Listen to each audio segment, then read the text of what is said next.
Et là, normalement, on est bon.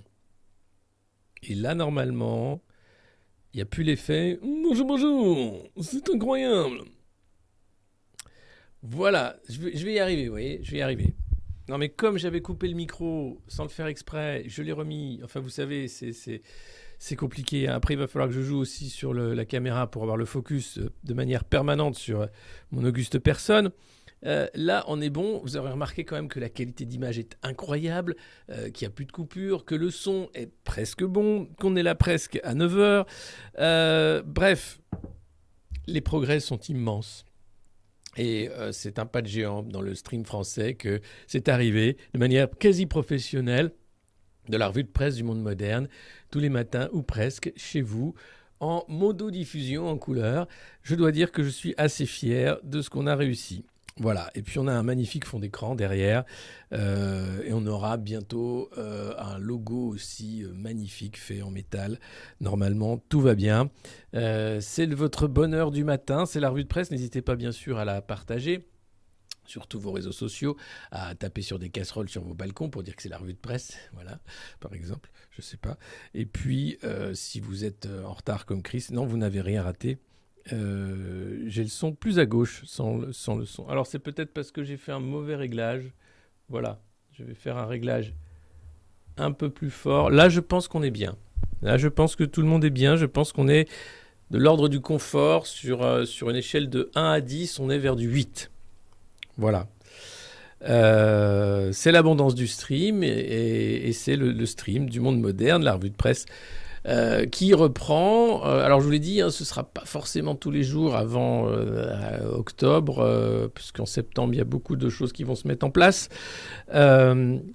Mais voyez déjà que le studio est prêt grâce à vous, que nous allons avoir cette lecture partagée de la presse oligarchique qui vous permet de tenir le coup. Et puis on a fait un raid hier bien sûr chez Samuel Etienne. Vous connaissez tous Samuel Etienne qui anime la matinale de France Info et Question pour un champion. C'est à se demander lequel des deux est un jeu.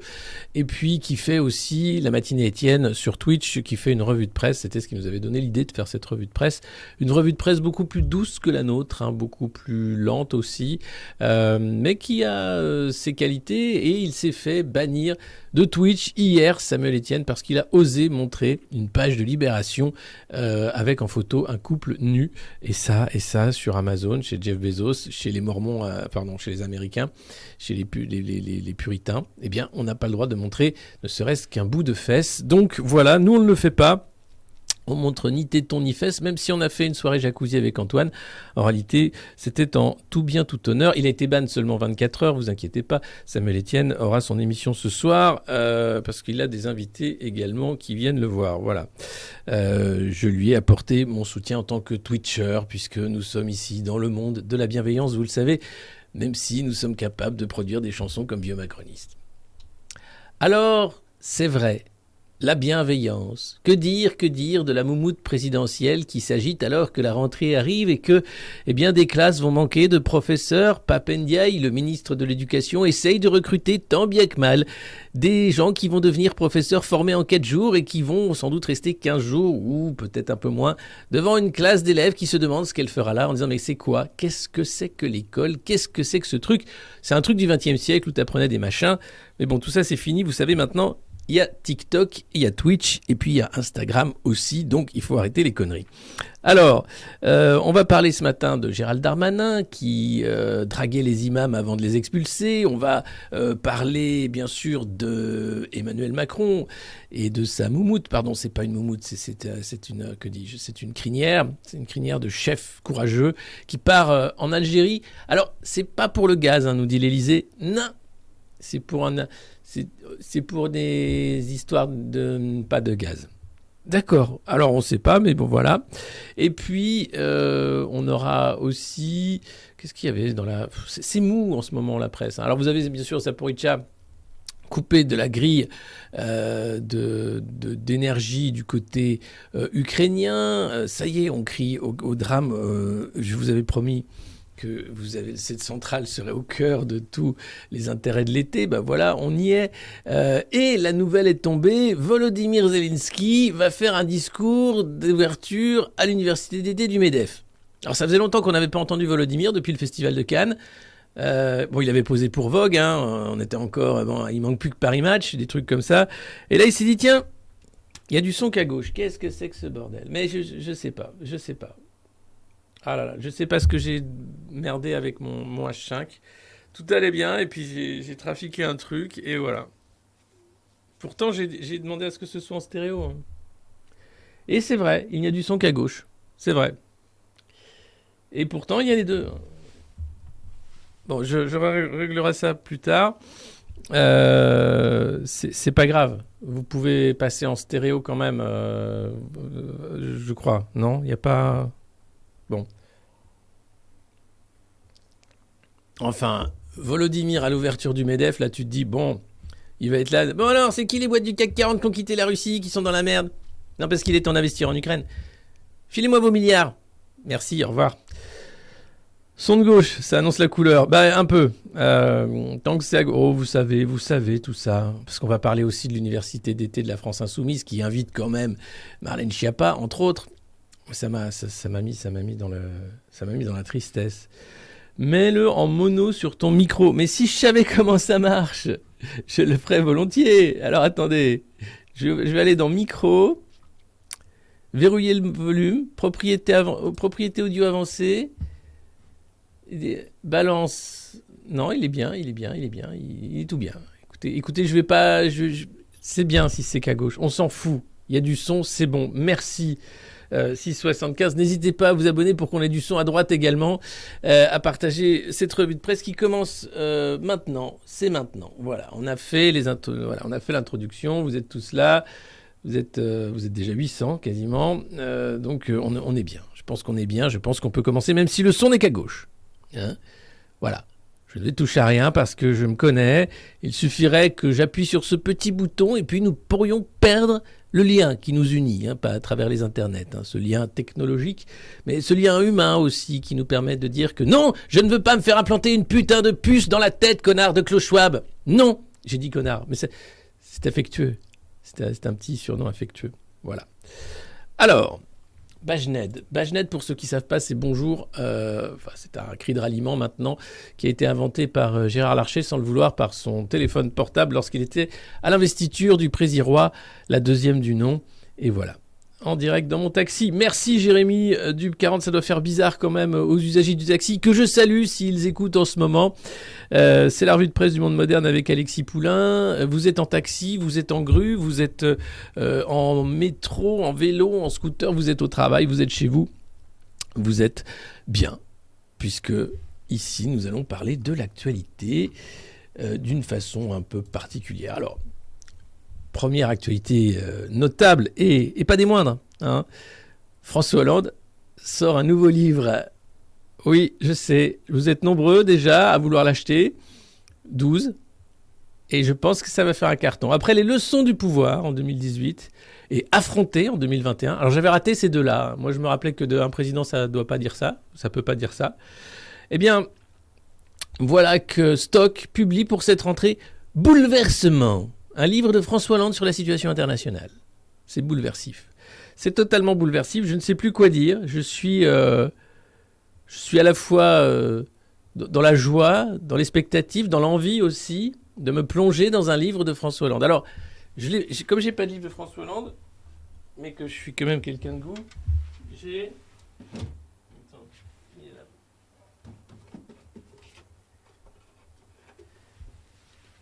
Pardon. Ah, ça trafique. Moi, j'ai les livres de Nicolas Sarkozy, que j'achète généralement chez Emmaüs au prix de 1 euro. Alors, c'est déjà beaucoup, vous allez me dire, mais quand même, ça permet... Il faut voir que c'est vendu 18,90 € à la base. Hein. Voilà, et chez Plomb. Il y a des mecs qui achètent ça. Alors, je vais vous lire, par exemple, La France pour la vie de Nicolas Sarkozy.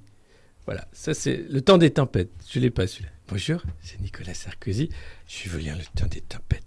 Non, là, je vais vous lire La France pour la vie, parce que je vois que mon collègue François Hollande, qui a présidé la destinée de ce pays, a décidé de sortir un livre Je trouve ça bien qu'un président écrive. Ça permet de revenir sur l'expérience et puis de garder le lien avec un peuple qu'on a aimé et qui nous aime toujours autant. Alors, non, ça vaut pas 1 euro, mais quand même. Je prends au hasard. L'expérience doit servir l'avenir. Page 99. Alors, j'ai fait le choix dans les premières années de mon quinquennat d'ouvrir beaucoup de sujets, parce que je considérais que dans bien des domaines, le changement ne pouvait attendre. Ce raisonnement avait une vertu, mettre en mouvement l'ensemble des administrations, engager tous les ministres dans une dynamique de réforme. L'action plutôt que l'inertie, le pouvoir en action plutôt qu'en réaction. Une présidence qui domine au lieu de subir. Et patatras, arrive la crise des subprimes, et là, Nicolas, laisse tomber les réformes, on fait de l'argent magique, ce qui fait qu'aujourd'hui, on est quasiment à 8% d'inflation dans la zone euro. Mais tout va bien. Cette stratégie a eu cependant 3 limites. Elle a d'abord donné le sentiment d'une abondance de réformes simultanées au détriment d'une hiérarchie infiniment plus précieuse de réformes prioritaires. Ça, c'est la première limite. Le temps politique doit être concentré sur un petit nombre de priorités. Alors, les priorités de Macron, c'est la guerre, la souffrance, les devoirs, et non, aussi lutter contre les inégalités aussi un peu, mais sans toucher les milliardaires. Donc ça va être compliqué. Donc il faut que tout le monde... Enfin, bon. Ensuite, elle m'a ensuite empêché d'utiliser pleinement la partie la plus utile du quinquennat, celle qui s'ouvre le jour de l'élection, et se termine quelques mois plus tard. Je n'aime pas l'expression « période de grâce » parce qu'elle est caricaturale. Mais il est clair que le président est plus libre d'agir durant la première année de son quinquennat ou sortir de son élection. Alors, c'est pas le cas d'Emmanuel Macron. Hein. Bon, allez, j'arrête. La France pour la vie. Merveilleux. Donc voilà, François Hollande sort un bouquin, je n'en ferai pas lecture, même si je pense qu'il y a des grands moments également de François Hollande. Ah mon Dieu. Alors oui, avec Macron, pas de grâce, pas de période de grâce hein, sur ce deuxième quinquennat. Il commence, il est même plus impopulaire qu'Elisabeth Borne, puisqu'il y a plein de sondages qui arrivent, Harris Interactive, etc. Est-ce que le président, il est haï ou pas? Un peu. À combien? À plus de 60%. Alors ça va. Est-ce que les Français sont prêts à prendre des fourches? Oui, à 25%. Bon, 25%, c'est un Français sur 4. Ça va. Donc voilà, tout ça, ça va. Alors, mais attention, c'est le moment, parfois, si vous ne connaissez pas cette revue de presse, c'est le moment où vous allez recracher votre café. Alors ça arrive, c'est pas grave. Ça fait partie d'une thérapie de groupe, on va dire. Enfin, si vous buvez du café, de ce que vous avez dans votre verre hein, ou dans votre tasse. Oui, le son n'est qu'à gauche, mais c'est pas grave. Hein, parce que j'ai pas le temps de voir pourquoi. Et puis, après tout, c'est très bien aussi comme ça. Donc, mais mon café, votre café, si, tout va bien, rien ne va. Oui, non mais rien ne va en vrai.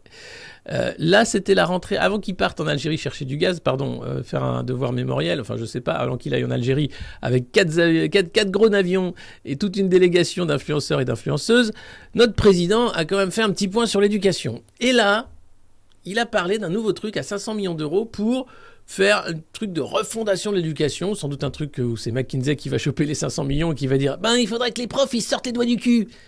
Merci Jean-Michel McKinsey. De rien, c'est 500 000 millions. Pas de problème, comme d'habitude. Eh ben, je vous le mets dans une banque en Suisse, comme d'habitude. Ah bah oui, la même. Hein. Merci. On se revoit pour le dîner de cons. Ouais, c'est ça. Merci, super. Et là, non, regardez, alors, ne fixez pas que la moumoute. Je sais, parce que certains ont dit qu'il avait un écureuil mort qui lui rongeait le cerveau sur la tête. Peut-être, je ne sais pas. C'est une des théories possibles. Après, les théories du complot, elles sont partout. Mais n'empêche, là... ça dérape, mais ça se voit que ça dérape. Et donc, il est en train d'expliquer qu'il connaît rien, il sait plus quoi de qu'est-ce qui se passe. Et c'était le discours à la Sorbonne sur bon, allez, il va falloir se sortir les doigts, les profs, parce que ça marche plus. Allez, je vous le mets, vous êtes prêts? Attention, 5, 4, 3, 2, 1, c'est parti. Alors, on m'a dit qu'il y a déjà des projets d'établissement. Ça fait 5 ans que je suis président de la République, je n'étais pas au courant de ça. Demandez à beaucoup de directeurs d'établissement, d'ailleurs, ils ne sont souvent pas au courant eux-mêmes. Ben voilà, c'est allé vite. Hein. Je peux vous le remettre si vous voulez. Ça fait 5 ans que je suis président de la République.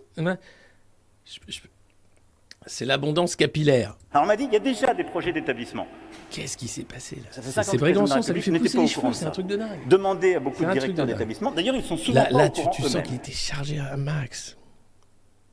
Allez, remets, vous aimez vous faire mal, j'adore. Entre le bronzage, l'abondance capillaire, le speed, mais jamais je l'ai vu aussi speed. T'as l'impression que c'est Norman, celui qui faisait des vidéos, qui parle encore plus vite que Norman qui faisait des vidéos. C'est dingue. Et là, c'est 10 secondes. C'est 10 secondes, mais 10 secondes de qualité quand même. Et ils sont pas au courant. Et moi, je suis pas au courant, ils sont pas au courant. Et là, t'entends le... Je le remets. Allez, je le remets. Alors, on m'a Parce dit, il y a qu'on me dit déjà qu'il y a un des grattage de projets nez, je l'ai d'établissement. raté. Ça fait 5 ans que je préside la République, je n'étais pas au courant de ça. Non, Demandez à beaucoup de directeurs d'établissement. grattage de D'ailleurs, nez. ils sont souvent pas au courant eux-mêmes. Non, c'est propre. Il n'y a pas de grattage de nez. Non, ça va. Ah là là là là là là là là là. Rigolez pas, hein, c'est notre président. Mais là, quand même, remets s'il te plaît. Non, ça va. Mais là, quand même, ça fait 5 ans qu'il est président de la République, c'est pas grand. Attends, mec, tu parles plus vite que Véran, là. C'est pas possible. C'est des hôpitaux. C'est ça la réalité des hôpitaux. Regardez. C'est là, en fait, tu vois le modèle. Oui, c'est ça la réalité dans les hôpitaux. Il y a déjà des projets d'établissement. Voilà, il nous fait, c'est Ça ça fait la 5 ans que réalité je dans préside la République, je n'étais pas au courant de ça. les... Demandez à beaucoup de directeurs d'établissement. D'ailleurs, ils sont souvent pas au courant eux-mêmes. Ah bah, les projets... Non, mais bien sûr. Mais non, mais là tu sens que c'est la roue Élysée, roue libre. C'est pas grave, il prenait l'avion, il était un peu entre deux avions, il savait plus si c'était jet ski, si c'était vacances ou pas, il a fait sa rentrée. Enfin là, sur l'abondance capillaire, on peut dire qu'il a marqué des points, c'est formidable. Et le voilà donc, les chantiers qui attendent le nouveau ministre. Alors là, on est quand même sur du lourd, hein, puisqu'il est question de mettre un prof devant chaque classe toute l'année. Oui, parce qu'il faut savoir que si vous avez des enfants scolarisés, souvent, malheureusement, ils n'ont pas de prof ni de remplaçants. Pas parce qu'il y a le Covid, hein, juste parce que c'est comme ça. Et puis il faut savoir qu'il manque des profs dans beaucoup d'académies, mais là encore, c'est pas grave, c'est comme ça. Et puis on va faire avec. Et puis c'est comme ça. Et puis c'est très bien comme ça, puisque de toute façon, Emmanuel Macron est le meilleur président que la France ait jamais connu, et je vois pas de quoi vous vous plaignez. Et Pape Ndiaye est un super ministre de l'Éducation. D'ailleurs, il a le même directeur de cabinet que Jean-Michel Blanquer. Ça n'a pas changé. Ils ont juste changé le ministre. Jean-Michel qui retourne à la Sorbonne donner des cours de je sais pas quoi. Et Pape Ndiaye qui met ses enfants à l'école alsacienne, mais qui explique que oui, l'éducation nationale, c'est super important. Revaloriser les salaires. Eh oui, 2000 € net hein, pour certains profs. Alors, c'est pas le cas de tout le monde, mais il faut payer les profs. Alors, c'est pas McKinsey qui l'a dit. Là, on prévoit quand même ce fonds de 500 millions. Hein, voilà, le fonds d'innovation pédagogique, 500 millions d'euros pour que chaque établissement devienne, à terme, une école privée. Hein, c'est ce qui se passe à Marseille, ça s'appelle l'école du futur. L'idée, c'est de foutre en l'air l'école publique pour que chaque projet d'établissement devienne différent, qu'il y ait une compétition entre établissements et qu'on se retrouve évidemment à terme avec une sorte d'école privée. Pour tout le monde, un nivellement par le bas avec des prestataires de services qui ne seront pas des professeurs, mais des prestataires de services d'occupation éducationnelle, puisque en l'occurrence, on sait même plus ce que c'est qu'éduquer. Là, on est vraiment en train de faire n'importe quoi avec peut-être des écoles Confucius, pourquoi pas, où on apprend le chinois dès 3 ans, ce sera utile. Absolument. Et puis en attendant, bien sûr, les profs virtuels avec la formation par écran d'ordinateur depuis chez vous, puisque ça coûte trop cher d'entretenir des bâtiments qui ne sont même pas isolés. En termes de développement durable et pour sauver la planète, je pense qu'un collège ou un lycée, globalement, c'est une passoire thermique. Autant les fermer tout de suite. Quelle idée de génie. Allô ? Oui, c'est Jean-Michel McKinsey. Oui, bonjour. J'ai une idée. Oui ? Ce serait bien de fermer les écoles et les lycées qui sont des énormes passoires thermiques. Mais c'est une excellente idée, ça. Oui, ça fera 500 millions. Oui, comme d'habitude. Merci, au revoir. Voilà, ça c'est la Startup Nation. On y va tout droit. Le retour des maths. Eh oui, Jean-Michel Blanquer, quand même, il aura laissé un souvenir formidable à l'éducation nationale. Entre avoir insulté tous les profs, avoir saccagé ce métier d'enseignant, il avait aussi viré les maths en disant ça sert à rien les maths, c'est que pour les geeks. Non, ce que j'aime, moi, c'est l'éducation républicaine, le printemps républicain, la laïcité, hein, la formation au devenir citoyen. Oui, mais les maths, non, on laisse ça aux autres. Donc les maths reviennent. Bon, ça a été des années sans maths. Alors mon fils en a fait les frais, malheureusement. Et d'autres aussi. Hein, voilà. Les années sans maths de Jean-Michel Blanquer. Voilà. Bon, donc ça revient très bien. Et puis les protocoles anti-Covid. Alors on apprend que dans les protocoles anti-Covid, la rentrée va se faire sans masque, mais dès qu'il y a un petit frémissement d'une revagounette d'Omicron BA12, BA5, ou de Armageddon, je ne sais pas comment il va s'appeler le prochain, les masques reviennent. Ils vont remasquer les enfants, je vous le dis tout de suite, c'est dans les protocoles. Donc dès que ça commence à chier dans les EHPAD, les enfants se font remasquer la gueule. C'est comme ça. BA45, oui.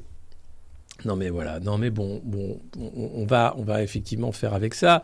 Merci Papendiaï pour cette rentrée sur les chapeaux de roue. Merci Emmanuel Macron pour cette rentrée sur les chapeaux de roue. Les marronniers de rentrée, je vous ai dit, attention, est-ce que le petit Kevin va pouvoir remplir son cartable de conserve, de raviolis et de haricots verts? Parce que, attention, les pénuries d'aliments arrivent bientôt. Donc plutôt que de mettre des livres de maths et des trousses remplies de crayons qui servent à rien, puisque on apprend que le stylo bille est dangereux pour les enfants, eh bien autant remplir les cartables de bouffe. Remplissez de tout ce qui reste dans les rayons, remplissez les cartables de bouffe. B52. Ouais, ça c'est celui-là. Ils ont 4 jours pour devenir prof. Ça, c'est un reportage assez impressionnant où on apprend en fait que des contractuels vont devenir profs. Ils sont en train d'être formés à devenir profs. Alors, ils ont 40 ans, voire plus. Ils viennent du Mali, de Pologne et d'ailleurs. Ils sont français aussi pour certains. Et ils veulent devenir profs par envie de changer de métier, par envie de faire quelque chose qui a du sens. Et pourquoi pas essayer d'éclairer quelques enfants sur la route difficile de la vie. Alors, eh bien, ils ont 4 jours de formation où on leur apprend des acronymes. Des acronymes pour expliquer quels sont les projets pédagogiques prioritaires, quel est j'ai même pas, là, c'est écrit trop petit, j'ai plus le truc, mais c'est hallucinant. Les mecs t'enchaînent des perles pour éviter de dire éducation, enseignement. Tout est pédagogie, tout est accompagnement, tout est projet, tout est... Mais bordel de merde. Apprendre à lire et à écrire. On peut pas le dire comme ça ? Non. C'est un projet d'accompagnement pédagogique vers le décryptage des lettres. Un truc du genre, tu vois. Le stylo bic, oui, le stylo bic est dangereux puisqu'en fait, on peut s'étouffer avec quand on est petit parce qu'il y a plein de petits... Enfin bref, j'ai vu passer ça sur BFM, j'ai pas creusé. Mais le stylo est dangereux. C'est encore un plan du World Economic Forum pour vendre des tablettes. Ah bah oui. Non, je dis des conneries là, mais en même temps, je sais pas. Alors, est-ce prévu d'entendre la psychopathe laquelle dans chaque émission? Non, j'ai viré la télé. Non, alors, Rebelle Vie, on écoute Macron de temps en temps pour se rendre compte de l'évolution de son État. C'est scientifique, c'est une expérience à ciel ouvert. Est-ce que les Français vont se réveiller ou est-ce qu'ils vont continuer de regarder ce membre de l'équipe Festina dirigé à notre pays, quoi. Donc oui, si vous aimez pas le voir, c'est normal, c'est plutôt une réaction assez saine, je pense. Mais on est obligé de le regarder, sinon on se rend pas compte de l'ampleur du désastre. C'est-à-dire que là, on peut continuer de dire oui, il a dit ci, il a dit ça, mais il faut voir comment il le dit, dans quel état. C'est important, je pense, de voir ça. Donc, oui, et les Français, vous pouvez pas les réveiller, les Français, là, allez les secouer un peu, là, parce que je veux bien, on est encore plus de 1100, 1200 quasiment, mais allez-y, partagez cette revue de presse, faites des extraits, faites des liens, hurlez sur les toits, dites que merde, c'est pas possible, Michel, t'as peut-être voté Macron 2 fois, 4 fois maintenant, mais c'est pas comme une dose de vaccin, faut se réveiller, à la 5e, tu vas faire quelque chose quand même, Michel! Certains sont perdus à jamais, évidemment. Pour eux, c'est le meilleur président que la France ait jamais connu. D'ailleurs, je me suis fait prendre une volée de bois vert sur Twitter par une députée macroniste d'Aix-en-Provence qui m'a traité de démago et de populiste, voire même de télégraphe poutiniste, expliquant que je me réjouissais du chaos pour m'en repaître. Un truc du genre. La pensée complexe me laisse perplexe. J'ai jamais vu des gens aussi bêtes, aussi peu politiques, aussi sûrs de leur fait. Du fait que finalement ne pas être d'accord avec eux, c'est quasiment une maladie mentale. J'ai jamais vu ça de ma vie. Les gens qui faisaient de la politique avant étaient très conscients de leurs limites. Là, on a des gens qui y croient, qui sont des idéologues, qui pensent que, oui, le fonds d'innovation dans l'éducation, c'est un truc formidable. 500 millions qui servent à rien, encore une fois. On a des gens qui sont totalement en roue libre dans une idéologie du néo-management public qui fout en l'air les services publics. On a des gens qui flinguent l'économie française et qui pensent que c'est eux qui ont la solution. Qui font de la dette Enfin, là, c'est en vendant des reins qu'on va rembourser la dette. Il ne faut pas croire qu'il y aura d'autres solutions. Donc, je ne sais pas, mais ça me fait rire de ferrailler avec ces gens-là sur Twitter. Mais par contre, le degré effectivement d'endormissement de la population générale m'inquiète. C'est-à-dire qu'on a affaire à des gens quand même qui passent leur temps à débattre sur des Mario Kart à Fresnes et une affiche complètement pétée du planning familial en se disant que c'est un débat d'importance sociétale. Non, le vrai débat, c'est quand est-ce qu'on arrête les frais ? Quand est-ce qu'on reprend en main simplement nos vies ? En arrêtant avec la destruction de ce qu'il y avait de beau dans ce pays, le service de santé, l'éducation nationale, la sécurité sociale, la retraite, le savoir-vivre même, puisqu'on est en train d'attaquer ça. Et demain, on va nous dire, non mais attendez, les repas à la française, c'est très mauvais pour le diabète, c'est très très mauvais. Le vin, le saucisson, arrêtez tout ça là, arrêtez. Quand tu vois, je voulais faire une aparté là-dessus, mais c'est la première ministre finlandaise, Sanna Marin, ou je ne sais plus comment elle s'appelle, qui a été prise en train de danser, de s'amuser. Alors elle a été obligée de faire un test de drogue pour être sûre qu'elle s'amusait sans drogue, qui s'est avéré négatif, mais bon, après tout. Mais voilà. Et après, elle a fait un discours de « Moi aussi, je suis un être humain, j'ai besoin de lumière, j'ai besoin de rire. Et jugez-moi sur le travail que je fais avec Klaus Schwab. » C'est magnifique. Qu'est-ce qu'on en a à foutre de la vie de la première ministre finlandaise, honnêtement ? À part de dire, mais tu fais ce que tu veux, ma grande. Mais c'est même pas un débat. Sauf que BFM a passé ça en boucle en disant, moi aussi, je suis humaine. Et je pense que le parallèle, c'était de dire, arrêtez, moi aussi, j'aime faire du jet ski l'été. Moi aussi, j'aime la lumière. Moi aussi, j'aime sniffer. Dis pas ça, Chichou. Dis pas ça. Qu'est-ce que j'ai dit qu'il fallait pas ? Eh ben, moi aussi, vous savez, je suis un être humain. Moi aussi, derrière cette revue de presse, il y a quelqu'un qui aime prendre l'apéro. Il y a quelqu'un qui aime le saucisson. Il y a quelqu'un qui aime le pastis avec du sirop d'orgeat, par exemple, à Moresque. Voilà. Il y a quelqu'un qui aime ça, vous voyez, et qui n'a pas besoin qu'on lui dise « Non, tu n'as pas le droit de... » Voilà. Par contre, j'aime pas la drogue. Ça, d'ailleurs, en ce moment, c'est les hommages à Jean-Luc Delarue. C'est l'homme qui a poussé la cocaïne encore plus loin en France. Jean-Luc Delarue, vous vous en rappelez, c'était le présentateur de Ça se discute, le genre préféré, le genre idéal des Français, qui s'est défoncé la gueule à la cocaïne, 20 grammes par semaine quasiment, et à l'alcool, puisqu'il prenait les deux, et qui a eu un cancer qui a disparu à 47 ans, qui est mon âge. Et lui, à 47 ans, mais il était au sommet de sa gloire, mais au sommet de la sniffaille, et ça l'a complètement flingué. Donc la drogue, c'est mal, n'y touchez pas les enfants, c'est vraiment de la merde. Voilà, c'était une petite aparté sur comme c'est important d'être humain dans ce monde difficile. Oui, Delarue était dans un game de malade, mais ça l'a rendu malade. Oui, je sais que mon micro est en mono et qu'on n'entend que d'un côté. C'est aussi parce que c'est fini l'abondance. Et qu'il est question maintenant de n'être qu'en mono. Et c'est peut-être en noir et blanc, j'y réfléchis, ou même couper complètement l'image. Voilà.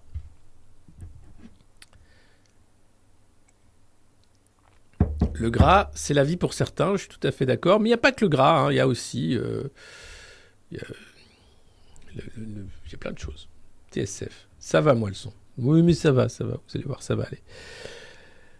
Merci à tous ceux qui prennent des abonnements. Merci à vous tous qui suivez cette revue de presse. Voilà, je voulais juste rendre hommage à tous ces êtres humains qui ont besoin de lumière. Sanna Marin et Emmanuel Macron et moi-même et vous tous aussi. Je sais que nous avons tous besoin de lumière. Alors là, on a des gens qui ont vraiment besoin de lumière. C'est les universités d'été des Insoumis à Porte-les-Valences. Non, enfin à côté de Valence. Je dis des conneries. Vu la coupe de cheveux, couper l'image peut être utile. Oui, bon, ça va, putain, c'est le matin. Là, il faudrait être bien habillé, il faudrait être bien coiffé, il faudrait dire merci madame. Oh, c'est... Hein ? Je veux bien être dans la bienveillance, mais ça va 5 minutes quand même. Moi aussi, j'ai besoin d'être méchant des fois. Moi aussi, j'ai besoin de dire du mal. Moi aussi, j'ai besoin d'être un peu français, de râler tout le temps, nanana, comme ils disent. Non, le français ne râle pas, il est très conscient, en fait, de la futilité de l'existence, en fait, du bûcher des vanités. Et il se rend compte que finalement, tout ça n'a aucun sens. Je pense que le français, il est quand même plus éclairé que beaucoup. Et il se dit, mais merde, si je râle, c'est pas que je râle pour râler, c'est juste que c'est n'importe quoi, ce monde de merde. Voilà, c'est tout. Alors... bien sûr que je laisse l'image Bien sûr, je laisse l'image. Je la trouve en plus magnifique, cette image. Regardez cette image. Ils sont 4, les 4 mousquetaires presque. Rachida Dati, celle qui veut être maire de Paris à la place d'Anne Hidalgo, ancienne ministre de la Justice, qui va débattre avec Hugo Bernalicis de la Justice aux Amphis, aux universités d'été de la France Insoumise. Clément Beaune, Monsieur Patate Chaude, qui va débattre de l'Europe avec la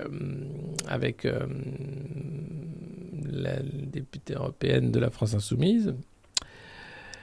J'ai pas révisé. Marlène Schiappa qui sera là aussi pour débattre avec Alexis Corbière de la République et de la laïcité, je crois. Et Olivier Grégoire qui sera là, je sais pas pour débattre de quoi ni avec qui, mais qui sera là aussi. Voilà. Alors, vous allez me dire, Manon Aubry, merci. J'étais sur Marion et je ne trouvais pas. Manon Aubry, merci, qui va débattre avec Clément Beaune de l'Europe. Faut-il la quitter ou faut-il y rester pour en finir avec la France? Pour moi, la réponse est claire. C'est l'Union européenne qui va nous quitter. C'est pas nous qui allons la quitter. Je pense que là, ça va très mal se passer pour l'euro notamment. On va en parler en fin de revue de presse avec la réunion mondiale des banquiers centraux qui savent plus trop quoi faire, à part nous piquer notre thune. Mais bon, ça s'appelle la banque. C'est toujours pareil. Alors pourquoi font-ils ça? Très bonne question. Qu'est-ce qui arrive à la France Insoumise pour inviter 4 personnalités de droite, voire d'extrême droite, voire de droite extrême, voire de droite à l'Université d'été de France, la France Insoumise? Qu'est-ce qui fait qu'elle fait ça? Eh bien, c'est une stratégie, mes amis. C'est pour montrer que la France Insoumise est le premier parti d'opposition et qu'ils n'ont pas peur de débattre avec le gouvernement, puisque nous avons 3 ministres en exercice et une ancienne ministre de Nicolas Sarkozy. D'ailleurs, une ministre de la Justice que j'ai appréciée hautement pour ses compétences et ses qualités humaines. Rachida Dati. Et donc, voilà, les débats commencent à 13h30, je crois, cet après-midi, entre Alexis Corbière et Marlène Schiappa. Et c'est simplement pour se positionner et dire, vous voyez, nous on est gros, nous on n'a pas peur d'inviter les autres et de dire que c'est nous les gros et que c'est nous qu'on fait l'opposition dans la NUPES. Parce que la NUPES, ils sont en train de... Alors vous avez les écolos qui font leur université d'été à Grenoble, à côté de Valence. Donc il va y avoir des gens qui vont venir, évidemment. Tout le monde va se croiser. Sandrine Rousseau, d'ailleurs, sort un bouquin sur la fin de l'Androcène, pour arrêter avec les téléphones portables, les hommes, tout ça. Un truc très bien sur son engagement politique. Elle s'en est pris tellement plein la gueule, c'est dégueulasse ce qui lui arrive. Tout ça parce que, justement, elle pousse juste la logique de dire « mais je peux aller plus loin, en fait. Je peux vous provoquer encore plus loin. » Et donc, ça marche, la provoque, et elle s'en prend plein la gueule, mais à un niveau, j'ai jamais vu ça. Bref, sur les universités d'été, pourquoi pas? Après, évidemment, les militants tirent la gueule, mais c'est que le début. Voilà, parce qu'après, t'es obligé. Ça s'appelle la démocratie, la République. Tu parles avec les gens avec qui t'es pas d'accord, sauf les macronistes qui te traitent de démago et de populo. Mais c'est une façon de débrancher justement cette critique en disant mais nous, on vous invite à débattre. Alors laissez-nous débattre. Invitez-nous sur les plateaux de télé pour qu'on puisse débattre avec des gens qui sont pas d'accord avec vous pour une fois. Donc voilà, c'est juste ça. Pour dire que oui, pour dire que aussi la REM et LR ne vont pas. Oui, c'est vrai. Oui, c'est non, pardon. Alors pour ceux qui arrivent, c'est normal d'entendre en mono. J'ai mal réglé mon micro. C'est des choses qui arrivent. Mais je vous promets, la semaine prochaine, normalement, on va être bien. On va être taquet. On aura les deux. Alors après, je peux peut-être appuyer là-dessus, mais ça risque d'être affreux. Ouais, non, voilà. Non, voilà. Pire. Non, là. Je sais pas pourquoi. Franchement, j'ai rien fait de différent d'avant. Faut pas toucher le truc. Ça y est, j'ai touché le truc. Non, le son est pas pourri. Ça va. Abonne-toi pour avoir la stéréo. C'est pas con, ça. C'est un bon incentive. Mais je suis pas sûr que ça marche. Donc bon, non, on va pas le faire. Le premier live, c'est avec vous les modernos. Quel plaisir. Eh ben c'est génial, bienvenue sur Twitch. Si on fait venir en plus des gens sur Twitch pour découvrir cette merveilleuse plateforme de Jeff Bezos, puisque c'est Amazon qui est propriétaire de Twitch, il faut savoir qu'on est quand même pris globalement dans un étau entre YouTube, propriété de Google, Facebook, propriété de Meta et de Mark Zuckerberg, Twitter, propriété de Twitter, mais qui travaille avec les gouvernements et plein d'autres choses, et puis Twitch, voilà. Alors il y a Odyssey, il y a plein d'autres plateformes, évidemment, on essaye d'être un peu partout, d'être diffusé un peu partout. Là pour le moment, si on peut faire monter l'audience de Twitch, si vous pouvez vous abonner, nous on montre pas on essaye de respecter les règles de la communauté, à la fois sur la bienveillance, bienveillants sur les thématiques. Et puis, on ne raconte que des choses officielles puisque nous commentons la presse des oligarques chaque matin avec vous dans une ambiance conviviale, familiale et bon enfant. Le gouvernement a publié un kit familial d'urgence sur son site. Il faut que tu lises ça. Oui, j'ai vu. Le sac à dos pour se barrer des villes le plus vite possible. Eh oui, ça sent quand même la frappe nucléaire. Mais non, c'est la rentrée, tout va bien. Allons, Kevin, reprends donc un peu ce livre de maths qui pèse 1 tonne dans ton cartable. Et cette boîte de raviolis également, merci Kevin. Oui, tu la cacheras chez grand-père. D'accord. Oui, celui qui vote Macron, oui, d'accord. Voilà. Donc oui, c'est vrai que c'est assez génial ce kit de survie. Ça fait longtemps que les survivalistes savent quoi mettre dans le sac pour se barrer le plus vite possible avec son sac et sa batte de baseball en cas d'apocalypse zombie ou on ne sait pas. Hein. Mais là, globalement, oui, on sent que tout se resserre, que le temps de l'abondance est fini. Voilà. Pour moi, le son est nickel. Oui, non, mais il suffit d'être en mono et le son est nickel. Voilà. J'adore l'apéro. Voilà, Eh bien, nous allons cette confrérie du savoir-vivre, du bien-vivre, du bon manger. C'est peut-être ça aussi la France. Et c'est pas ces débats, donc ce débat stylé du chaud de rentrée. Alors, bien sûr, traiter l'université d'été des Insoumis de chaud de rentrée, c'est uniquement dans la presse de Bernard Arnault, c'est Le Parisien aujourd'hui en France évidemment. Et puis il salue évidemment cette initiative républicaine et démocratique d'inviter le camp d'en face pour débattre. Après tout, quoi de mieux pour débattre que ça? Et là, regardez, c'est notre écureuil préféré, celui qui dirige le président qu'on préfère aussi. Depuis sa moumoute. C'est comme Ratatouille, tu sais, mais au lieu d'être dans une toque, il est dans le... Voilà. Et il est en Algérie pour dire bonjour, c'est pas pour le gaz. Alors, oui et non. Pareil, c'est le Parisien qui est allé interviewer de jeunes Algériens qui n'attendent rien, évidemment, de la visite de Macron. Ils ont vu côté Liban ce que ça a fait, donc ils sont dit non, mais c'est pas grave, vous ne les inquiétez pas, on fait comme d'habitude. Et là, l'Élysée a beau marteler que la question du gaz n'est pas l'objet de ce déplacement, elle apparaît bien comme un thème majeur de ces déplacements aux yeux des Algérois. De jeunes Algérois interviewés donc par le Parisien. Pourquoi Macron vient nous voir? Parce que les vannes de la Russie sont fermées. Mais il est venu trop tard, l'Italie a tout raflé. Balance à Zédine, et qui rigole. Et voilà, ça rigole. Même là-bas, ils se foutent de la gueule d'Emmanuel Macron, c'est vous dire si on est vraiment quand même dans une situation particulière qui n'est pas forcément enviable. Mais là, ils sont tous en train de gratter du gaz. T'as Olaf Scholz qui est allé voir Justin Trudeau pour aller demander un peu de gaz. Alors le problème des Canadiens, c'est qu'ils en ont plein. Mais ils n'ont pas d'infrastructure pour l'envoyer si loin, leur gaz. C'était pas prévu. Donc là, ils sont en train de se dire, est-ce que tu peux pas nous financer des gros ports pour mettre des gros bateaux pleins de gaz qu'on enverra en Europe? Parce qu'il s'agit de sauver la planète et le climat. Comme ça, ce sera mieux avec des gros bateaux pleins de gaz qu'on envoie de l'autre côté du monde. Oui, ça tombe bien, comme j'importe du charbon de toute façon d'Australie et d'Afrique du Sud, je ne suis pas à ça près d'importer du gaz du Canada. Voilà. On en est là, hein. Donc ça gratte du gaz de partout. Mais c'est bien sûr pour sauver nos valeurs européennes et la planète également. Et cette visite en Algérie n'a rien à voir avec le gaz. Je suis pas sûr moi, que ça n'a rien à voir avec le gaz. On va parler de Gérald Darmanin et d'Hassan Iqiyoussen, cet imam qu'il souhaite expulser maintenant proche des frères musulmans. Il faut savoir, c'est Mediapart qui le révèle hier. Voilà, c'est bien aussi de parler d'autre chose que de la presse des oligarques.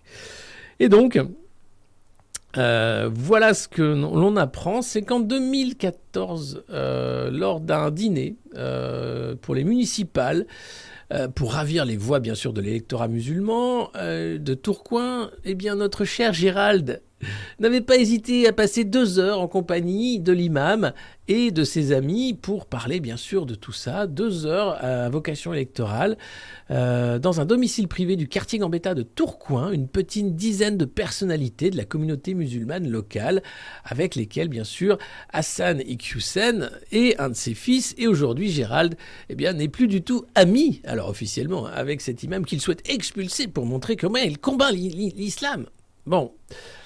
L'islamisme, pardon, parce qu'on ne sait plus, en fait. Là, on est paumé. Comme Gérald veut remettre sur le tapis une petite couche de xénophobie et de « Regardez, c'est moi qui suis le plus à droite du gouvernement », on ne sait plus, en fait, où tourner de la tête. Alors, Macron lui a dit « vas-y, mollo, tu feras ça en fin d'année, tu sais quoi, parce qu'on a autre chose à foutre en ce moment. » Alors Gérald, c'est bien que...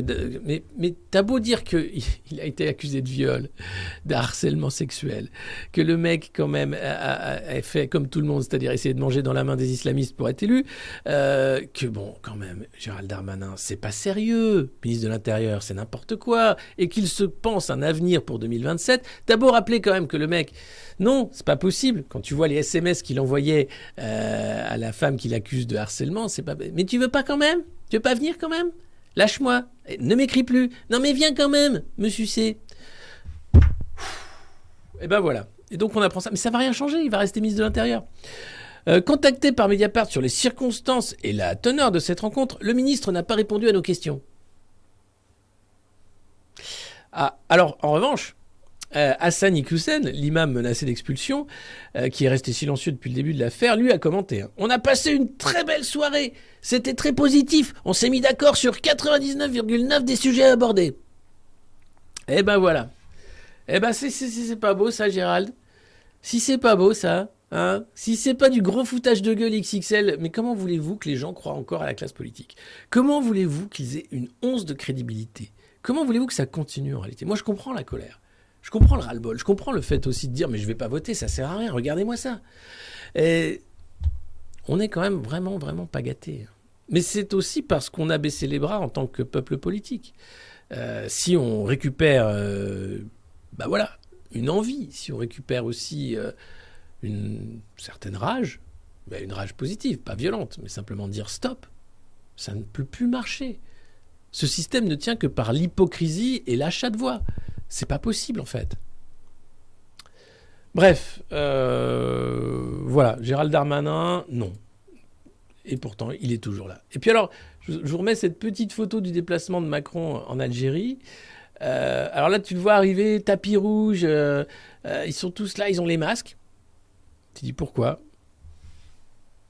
Bon, je sais pas, ils se sont dit, c'est pour la photo. Donc tu as tous les militaires avec leurs petits masques. Et là, les deux, ils ont les masques.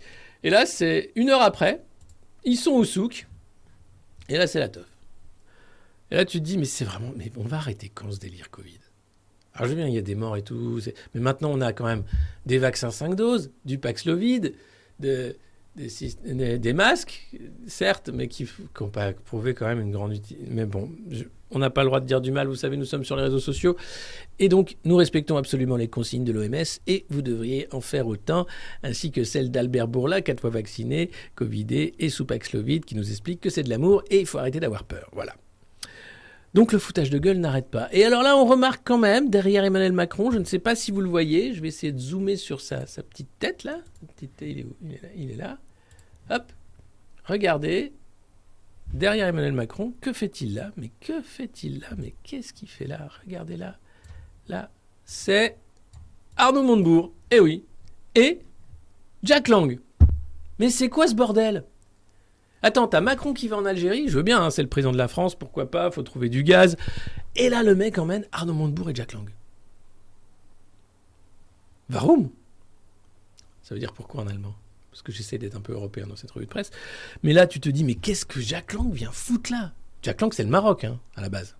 Mais là, et Arnaud Montebourg, ils vendent du miel ? Qu'est-ce que c'est ce bordel ? Donc je n'ai pas la réponse. N'empêche qu'ils étaient sur la photo avec les gardes du corps et tout ça. Alors t'as quand même un esclave qui a un masque derrière, des fois qu'il soit reconnu ou peut-être qu'il a honte, je sais pas. Les autres en ont mais rien à battre. Non mais voilà. Et donc la question c'est que viennent foutre Arnaud Montebourg et Jack Lang dans une visite officielle que nous payons avec nos impôts pour manger du couscous ? Ou quels sont les plats ? Alors il y a d'autres plats en Algérie qui sont très très bons. Et Alger est une ville magnifique. Mais là, bordel, qu'est-ce que c'est que ça ? Qu'est-ce que c'est que Jack Lang ? Qu'est-ce qu'il fout là ? C'est parce qu'il est encore patron de l'Institut du monde arabe là ? S'il vous plaît. Voilà. Eh oui. Peut-être. Mais alors Arnaud Montebourg, qu'est-ce qu'il fout là ? C'est quoi ? C'est parce qu'il vend du miel ? Il a besoin d'abeilles algériennes ? C'est dingue. C'est proprement dingue. Voilà. Donc, des fois, il y a des trucs, j'ai du mal à suivre. Je ne vous cache pas que j'ai du mal à suivre. Mais vous aussi, donc tout va bien. C'est pas que moi, hein, pardon. Allez, on va parler maintenant des vrais trucs rigolos. Il s'agit... Et oui, vous voyez, là, c'est quand même assez exceptionnel. Tiens, pourquoi j'ai perdu ? Ben voilà, perdu le logo là. Enfin. Il s'agit, voyez, de l'inflation dans la grande distribution. Et là, on est pas mal. On est quand même à la mer de Montebourg est algérienne. Ah oui, c'est vrai, pardon. Alors oui, voilà. Donc tout s'explique. Enfin, quand même, c'est nous qui payons ce voyage. À un moment, tu te dis, je veux bien, mais bon. Alors, moi, ça me fait pas marrer. Mais il faut quand même garder le moral, hein, et se dire, non mais oui, certes, c'est nos impôts, mais il faut quand même rester vigilant, mais en rire, hein, quand même un peu. Là, donc, là, c'est moins drôle, c'est l'inflation dans la grande distrib qui frôle les 8%. C'est la variation des prix en glissement annuel dans les rayons alimentaires et le petit bazar. Donc voilà, le rayon alimentaire, hein, donc là, on est sur des produits de première nécessité quand même, plus 8%. Voilà, c'est dans la zone euro. Alors c'est Bruno Le Maire qui nous expliquait que les sanctions allaient mettre l'économie russe à genoux et qu'on allait bien s'en sortir et que ça allait bien se passer. Bruno, un mot peut-être? Il est où Bruno? Il joue au ping-pong encore dans les Alpes? Eh bien non. Voilà, c'est formidable. Donc c'est un fiasco total. Les prix sont en train d'exploser. Les pénuries s'annoncent évidemment. Il s'agit de la grande bascule, du grand basculement, du grand reset. Il s'agit de nous prendre pour des cons pour qu'on n'ait plus rien et qu'on soit heureux. Eh bien non, figurez-vous que j'ai pas envie de rien avoir et j'ai pas envie d'être heureux dans cette position-là. Non. Alors je propose que, à la caisse, on dise maintenant désolé, je vais vous payer le prix normal. Voilà. Hein. C'est 150 €. Bah non, je vais vous donner 100 € parce que les 50 €, je pense que c'est du vol. Voilà. Et tu te barres en courant. Vous faites ça, si vous faites ça tous, globalement à la fin, le vigile, il va dire ouais, allez, cassez-vous. Et voilà. Mais non, mais c'est assez terrible, 8%, ça va pas le faire. Et c'est que le début, parce qu'en plus, c'est masqué par des mesures d'aide, de lissage, etc. On peut très vite passer, comme aux États-Unis, à 12-14%. En Russie, ils en sont à 16%. Alors, vous inquiétez pas. Vous allez me dire, mais qu'est-ce qu'on va faire? Qu'est-ce qu'on va manger à part du carton? Mais qu'est-ce qui va se passer? Eh bien, la chance que nous avons, c'est que les banquiers centraux se réunissent. Alors là, c'est l'inflation. Je vous fais un petit point quand même. Inflation États-Unis-Europe. C'est un drame en 3 actes. Hein.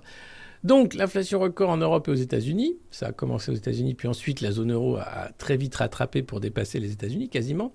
Qui a poussé la Fed à remonter ses taux avant la Banque Centrale Européenne. Donc, hop, la Fed ne sait faire que ça. Donc, hop, très vite, ils disent, allez, c'est pas grave. De toute façon, nous, on s'en fout. Les pauvres, on les mange. Ils ont qu'à faire pareil en Europe. On va manger nos pauvres aussi. Et puis, faisant mécaniquement descendre l'euro face au dollar. Et là, l'euro est historiquement bas. Il n'a jamais été aussi bas depuis sa création face au dollar. Et là, les Américains sont là pour te dire, on est là pour vous protéger, on a l'OTAN, c'est génial. Achetez notre gaz, ta gueule. Ed Zelensky, file-lui des milliards comme nous. C'est pour tes valeurs, connard. Mes valeurs, je veux bien, mais ce que j'aimerais, c'est quand même manger des pâtes cet hiver. Idiot, tu penses que en mangeant des pâtes, tu vas défendre la liberté et la démocratie dans le monde? Mais c'est-à-dire que si je mange pas à ma faim, je vois pas comment je peux défendre la liberté et la démocratie. Ta gueule. C'est pour tes valeurs. Reprends du gaz de schiste. Non mais bordel. Bien sûr, c'est Colibri Bienveillant qui nous dit « Je travaille avec la grande distrib, je vois bien ce qu'ils font. Tous les prix de produits impactés par l'inflation, ils reportent des taux sur les prix pour maintenir leur marge. » Évidemment, c'est pour ça. Si vous dites « Moi, je vous paye le prix juste, mais pas votre putain de marge », là, on va jouer.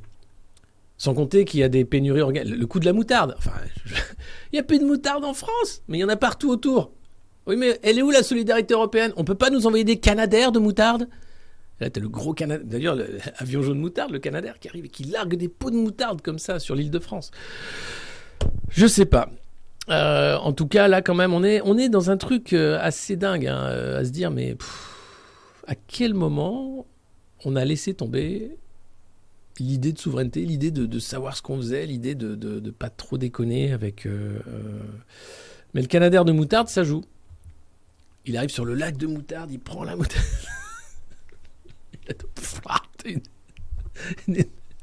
Oh là là, merde. Non pas un Canadair. Déconnez pas avec le Canadair. Surtout que la moutarde... oui, bien sûr, toute la moutarde que vous trouvez, c'est de la maille, des trucs qui... Non, mais ça n'a aucun sens.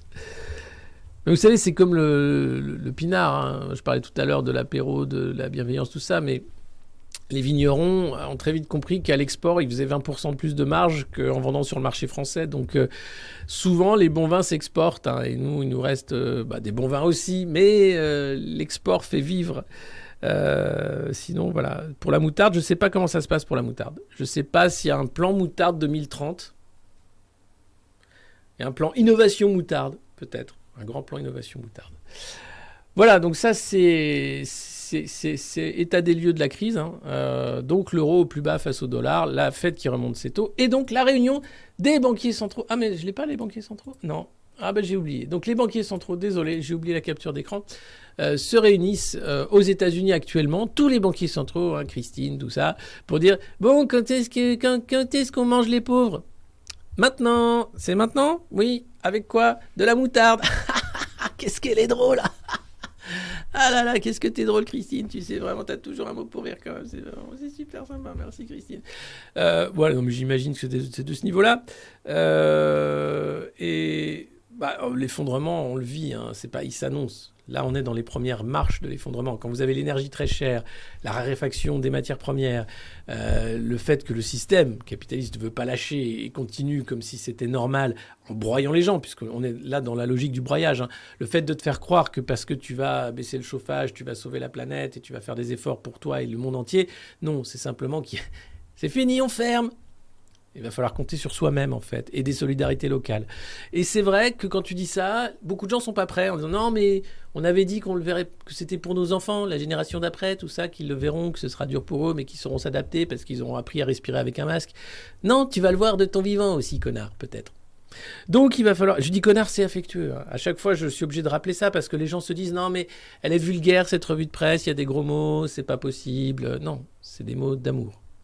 C'est des mots de tous les jours. C'est des mots qui veulent dire je t'aime aussi. C'est des mots qui sont affectueux. Hein. Et oui, quand le peuple n'existe plus, en fait, la disparition du peuple politique, c'est ce qui rend capable les young leaders de maltraiter les populations pour le bien des oligarchies.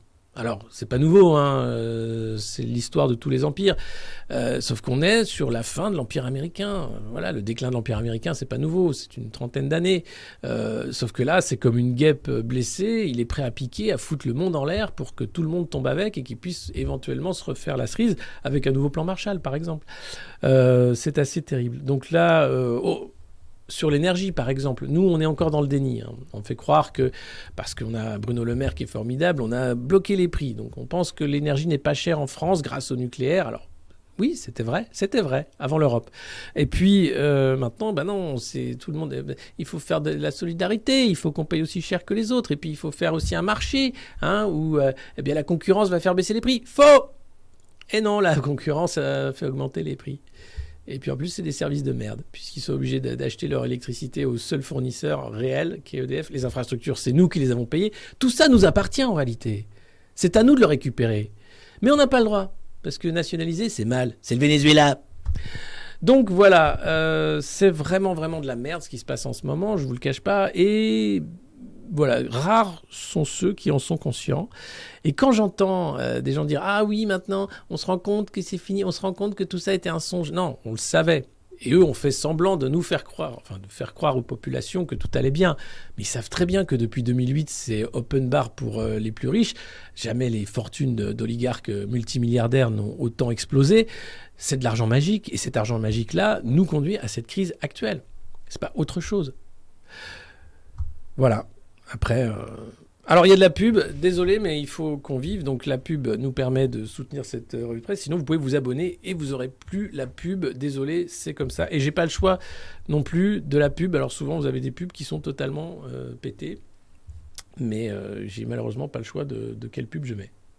C'est Twitch qui met les pubs. Et c'est pas toutes les 15 minutes sur Twitch la pub. C'est toutes les 30, je crois. Les gros mots me font du bien. Oui, c'est ça, parfois oui. Alors, Vous avez une présentation un peu à la Pierre-Emmanuel Barré. Ce serait marrant d'avoir le même ton sur des TV radio publiques. Mais bien sûr, oui. Alors, je le fais des fois. J'ai des petits éditos qui sont un peu déjantés quand même. Les passages en replay, vous les voyez sur YouTube, Le Monde Moderne. Et là, il n'y a pas de pub. C'est la goutte de moutarde qui va mettre le feu au poudré. C'est le monde d'après. Non, Zuckerberg est sur le Joe Rogan podcast. Il est très fort. Ah, je retrouve les gens vivants. C'est vrai.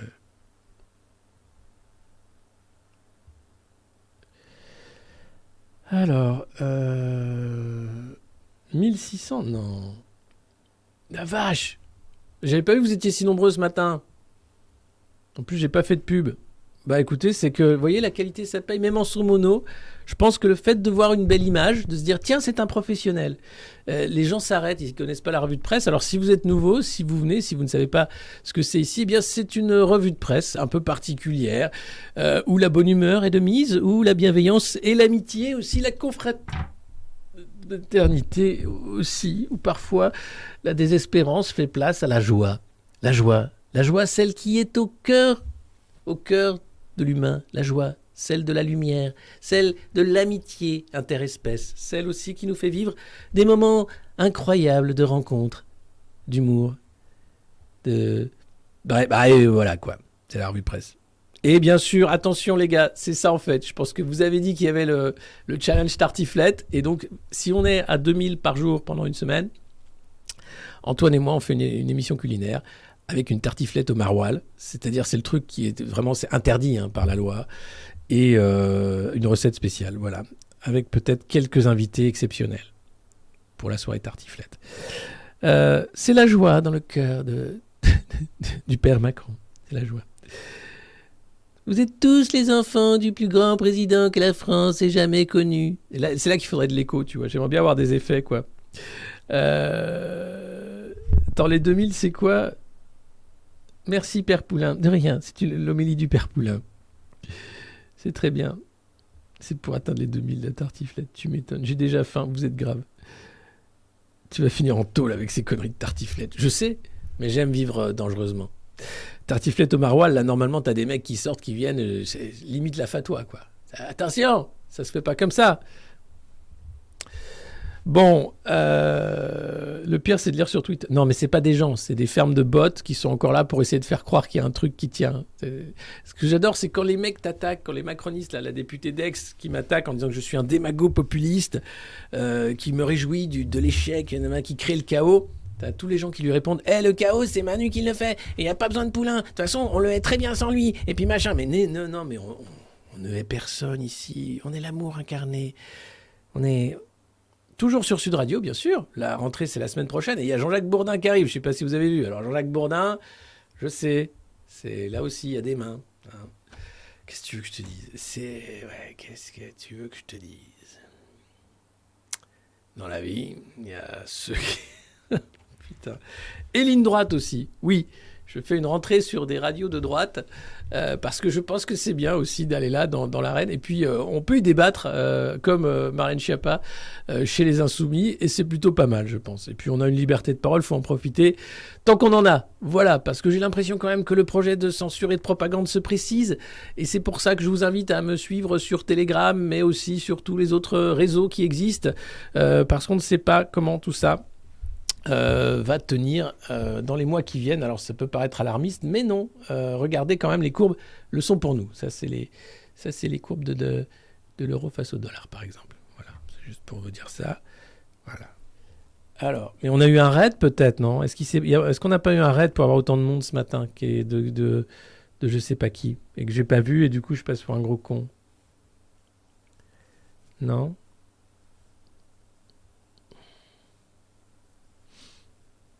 Je sais pas. Ouais, moi je voulais faire une émission, hein, mais non, il n'y a pas eu moyen. Donc j'ai la revue de presse du Monde Moderne. Ça va devenir une émission puisqu'on va avoir des invités, on va faire des trucs. Ce ne sera plus que ce monologue, ce dialogue, puisqu'on discute avec la communauté tous les matins. Puis en même temps, je crois que ce format de stream, de Twitch, il est quand même plus dans l'air du temps, plus sympa. On peut un peu parler, on peut un peu faire des trucs. Et c'est qui ? C'est le début de la gloire de quoi? On a eu... non, juste Samuel Etienne. Ah, tu penses que c'est les gens qui ont... Peut-être, je sais pas. RT France est sur Odyssée, si vous voulez suivre RT France. Odyssée ne censure pas encore RT France, voilà. Donc les émissions ont repris, et il y aura des trucs qui vont arriver.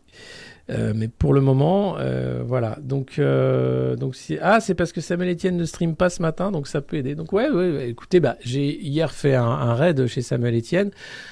C'est pas ça qu'il a fait bannir de Twitch, hein, c'est parce qu'il a montré une image dans l'IB qui est censurée par la plateforme Twitch, qui a peur de voir des nichons ou des bouts de zizi et de fesses. Voilà. Alors, Lévi, merci. Antoine, il était là hier pour Matin Câlin et il va très bien. Donc oui, allez sur Odyssée, tapez RT France, vous allez retrouver un peu d'émissions qui reprennent. Non, j'ai pas fait le buzz vraiment. Ouais. En tout cas, merci à tous pour le partage, le travail de bouche à oreille. Merci à ceux qui découvrent cette revue de presse. Je vous montre les deux dernières images quand même. C'est l'ex-directeur de la campagne présidentielle de Marine Le Pen, le préfet Christophe Bay, qui réintègre l'administration du ministère de l'Intérieur. Voilà, donc ça c'est fait. Et puis, pour ceux qui n'ont pas été élus, Guillaume Larrivé, notamment, ex-député LR, qui réintègre le Conseil d'État, ainsi que Martin Hirsch, celui qui a flingué la PHP, et qui s'en va, très fier, là aussi, au Conseil d'État. On peut dire que ces gens-là ont la vie belle, hein, c'est facile, tu fais un petit coup élu, un petit coup au Conseil d'État, un petit coup tu dis aux Français qu'il faut se serrer la ceinture, un petit coup tu bouffes grâce à leurs impôts, et un petit coup tu reviens pour dire non mais il faut se serrer la ceinture quand même plus, et un petit coup tu refais un petit dîner de travail, c'est merveilleux, c'est un boulot que j'aimerais avoir en fait. Ce serait merveilleux. Je parle même de tes revues de presse quand je fais mes annonces dans les TGV. Je suis contrôleur SNCF, Lagouche 34. Merci, vous êtes des oufs. Entre les chauffeurs de taxi, les grutiers, les contrôleurs SNCF, vous êtes dingues. Les fans de Timmy qui font un compte Instagram, vous êtes partout, vous êtes une commu en or, je vous adore, je vous remercie vraiment du fond du cœur. On va faire des grandes choses ensemble. C'est que le début. Vous vous rendez compte, c'est que la 3e saison de cette revue de presse qui va commencer là à la rentrée. Et on est... je pensais pas qu'un jour on ferait ça. En fait, quand Antoine m'a dit « Tiens, ce serait bien de faire une revue de presse sur Twitch. Vas-y, essaye. » Elles sont toutes, hein, vous pouvez retrouver les replays sur YouTube. Les premières revues de presse, vous allez voir, ça n'a pas du tout la tête de ça. Et on n'y croyait pas, quoi. Enfin, on l'a fait. Vous étiez 48. Certains sont toujours là. Même tous sont toujours là. Et puis, oui, mon Telegram, je sais. Mais putain, j'ai pas le temps de modérer Telegram. J'ai pas le temps. Alors, soit je coupe les commentaires et je fais que du push. Et comme ça, voilà. Soit je laisse les commentaires. Et dedans, il y a vraiment, vraiment de la merde. Telegram, c'est insupportable. Entre ceux qui vendent des passes, ceux qui sont dans des sectes millénaristes, ceux qui... Enfin... C'est Telegram qui doit faire le nettoyage, quoi. Moi, j'en ai marre Enfin, Telegram me paye pas pour nettoyer, j'ai pas le temps, et je suis désolé, c'est vrai. Donc, soit je coupe les commentaires, voilà, et j'y ai pensé, soit je laisse et je dis, voilà, c'est pas beau, hein, c'est pas beau. Mais voilà. En tout cas, diffuse sur Odyssée, ouais, on va s'y mettre. Le Discord bien sûr est en ligne également, vous pouvez trouver les liens sur YouTube et puis sur le Linktree également, tous les liens pour rejoindre le monde moderne, que ce soit via Patreon, via Discord, via Twitch, via YouTube, via Twitter. Laisse les ouais, je pense que c'est bien de laisser les commentaires. Après, je peux pas modérer tout et je sais pas si on peut avoir des modos sur Telegram. Voilà, donc je suis désolé, je sais pas du tout. Voilà. Oui, l'idée pour revenir à nos moutons, donc l'idée de cette revue de presse vient d'Antoine qui s'est dit tiens, vas-y, on fait une revue de presse. C'était pendant un déconfinement, je crois. Enfin, entre un confinement et un déconfinement, on savait plus trop. Et à la base, on la faisait à 8h du mat. J'ai fait ça pendant quelques semaines, quelques mois, et ça m'a fait très mal. Parce qu'il faut se lever tôt quand même pour faire la revue de presse, 2 heures avant pour lire la presse. Et se lever à 6 heures, je l'avais fait déjà dans un autre boulot. Et là, j'avais pas l'habitude. Donc là, je l'ai décalé à 9 heures en me disant, voilà, c'est quand même un peu plus large de se lever à 7 heures que 6 heures. C'est plus naturel pour moi, voilà. Et puis, je peux recruter... Non, Dimcop, tu ne recrutes pas pour ta secte ici. Il n'y a pas de secte ici. Voilà, 8 heures, c'est pas facile pour nous ici. Enfin, il n'y a pas d'heure qui est meilleure qu'une autre. Et puis, je pense qu'on aura des formats du soir aussi. 18, 19, 20 heures pour des grands entretiens, pour le JT de 20 heures, 9 heures ou presque. Je suis un branleur, oui, c'est vrai, je suis une grosse feignasse. C'est d'ailleurs à ça qu'on reconnaît la commu du monde moderne. Vous êtes un tas de grosses feignasses qui ne faites rien qu'à écouter des conneries sur Twitch et les internets. D'ailleurs, c'est ce que disent tous vos patrons. Et d'ailleurs, ça va très mal se passer. Du coup, je vais tronçonner en plein cahier. D'accord. Vous nous avez sauvé la vie. Non, faut pas dire des choses pareilles. J'ai été... et nous avons été tous collatéralement touchés par cette folie des cabinets de conseil. Il faut juste pas rentrer dans le jeu. Il faut juste à un moment faire un pas de côté et se rendre compte que tout ça n'est pas sérieux. On a affaire à des gens qui se prennent au sérieux et qui sont dangereux en fait pour notre humanité. Voir le nombre de jeunes qui se retrouvent en hôpital psychiatrique actuellement, c'est une indignité.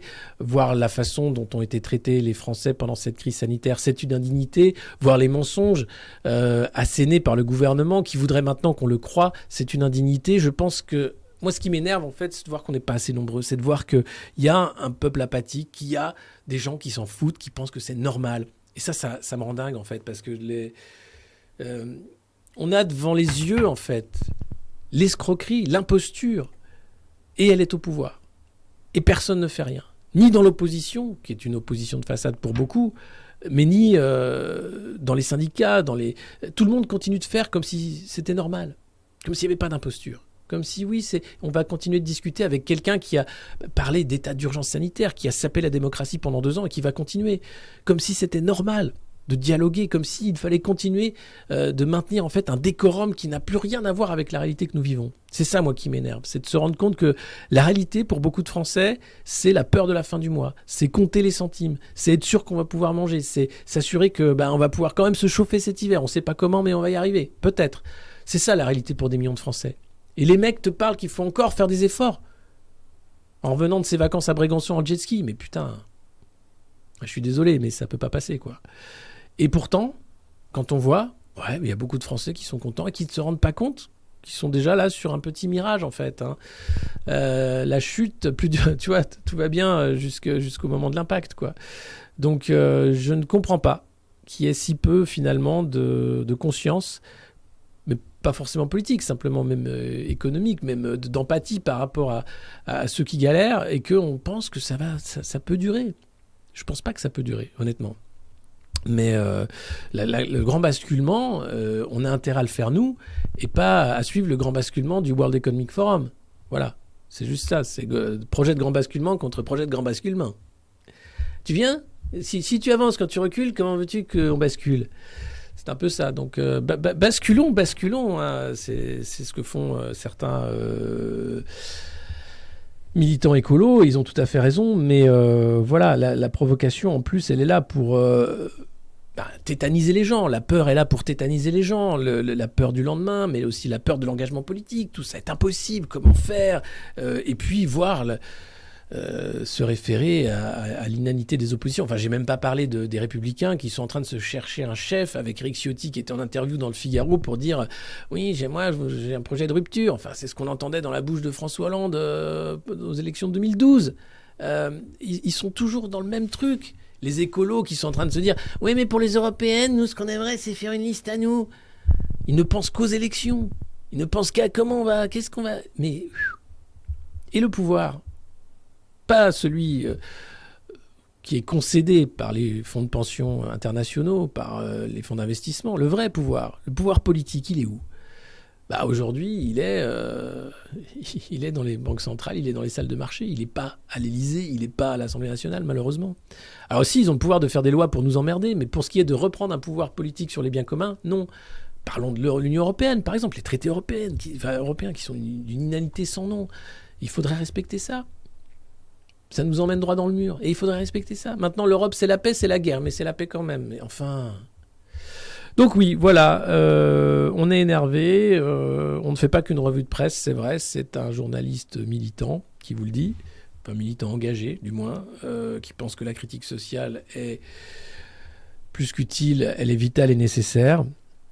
Et voilà, et c'est bien que la CGT appelle à 2 journées de grève, mais c'est pas suffisant, loin de là. Voilà. Mais ce n'est pas à moi d'appeler à la grève, puisque je n'ai aucun pouvoir de ce côté-là.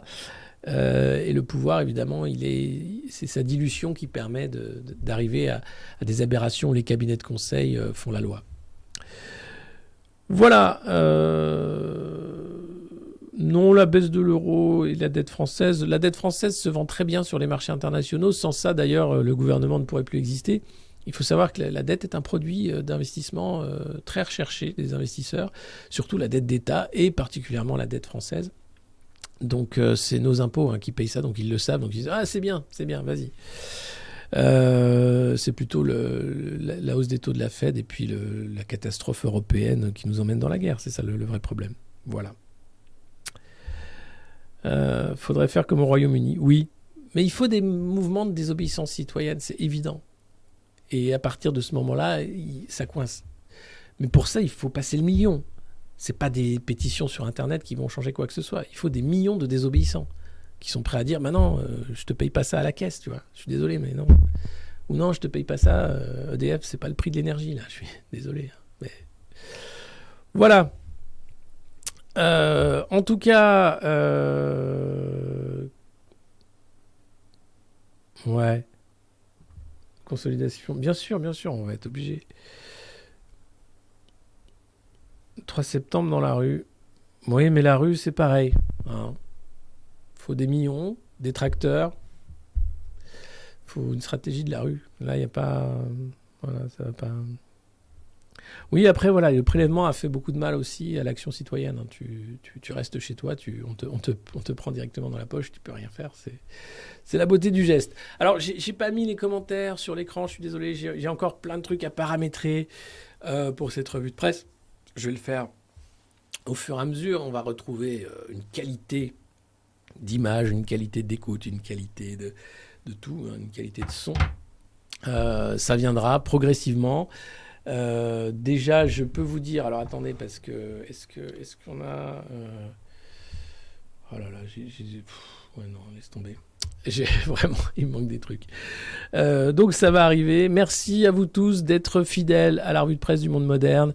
Merci de faire ce formidable travail de promotion de la revue de presse du Monde Moderne. Merci d'en parler partout, dans les TGV, dans les taxis, dans les chantiers, dans les open space, dans les cabinets ministériels, dans les préfectures et ailleurs.